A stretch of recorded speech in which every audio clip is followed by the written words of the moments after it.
Hello and welcome to the Youth of Today.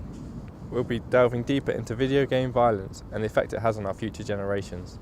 As the gaming industry is growing, we'll be looking at all aspects of this issue and hopefully open your eyes and better understand the news stories that are coming out today.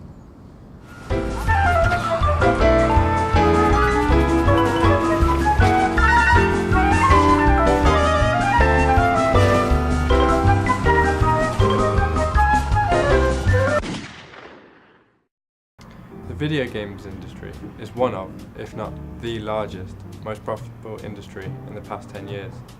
Worth billions, every household has a video games console.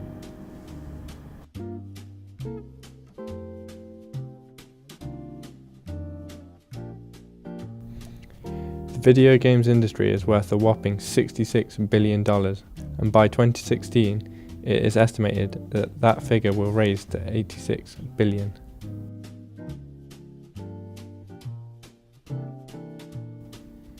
Creating enjoyment, entertainment, and sometimes even education, video games provide so much for all generations. One of these things is giving us a way to take out the frustrations of the day, kicking back, relaxing and playing some games, entering a virtual world and immersing ourselves.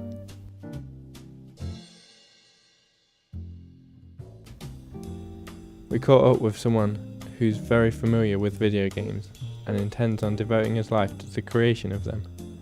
Video games artist student Adam Osborne.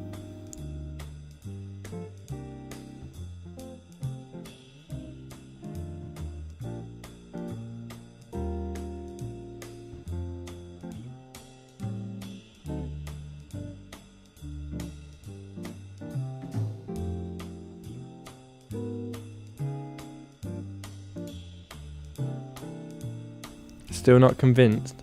Here's some cold hard facts for you.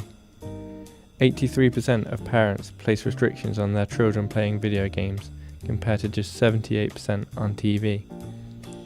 86% of the time, children ask permission to play video games, and 64% of parents believe that video games are positive for children. As you can see, the majority of parents are happy for their children to be playing video games. Over time, these figures have fluctuated.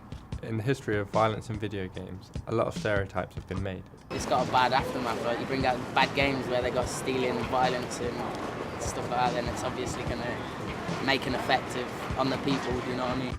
Video games are often seen as a contributing factor to violent murders, such as, in 2004, the murder of 14-year-old Stephen Pakira. Through research, it was found the victim's parents blamed the game Manhunt, in which the press capitalised on. Despite their son playing this game, although it was later found that Warren didn't own the game, the motivation was later revealed to be an unsettled debt which was owed to Warren. This reaction from the press led to Manhunt being taken off many of the UK game stores' shelves.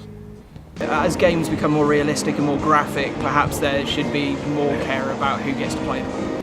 The final example is the case of Devon Moore in 2003, where he stole a car, resulting in being taken into custody, then had a turn in personality and took the gun from the police officer to then shoot and kill him, continuing to kill another 2 law enforcement officers on his exit of the station, then stealing a police car for his retreat from the scene.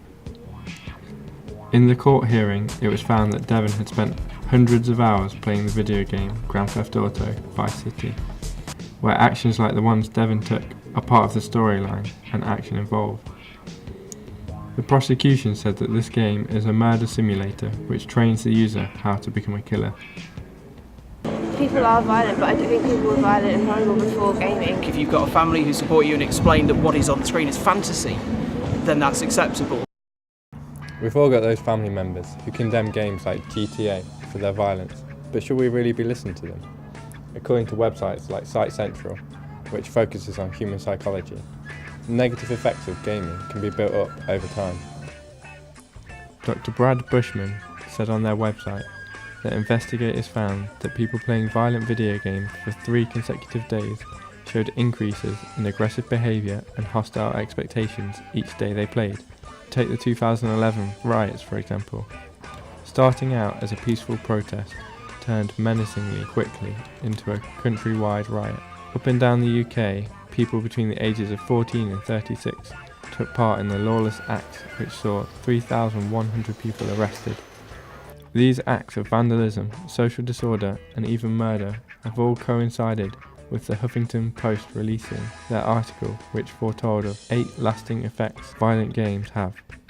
First-hand role in killing, disrespecting women, resolving issues with violence, desensitizing killing, blurring lines between reality and virtual make-believe. Point 5, most worryingly, was definitely proven in the London riots. Not only were there lots of violent clashes with the police, but 5 people also lost their lives. Some of them just shopkeepers, simply just trying to defend their own shops.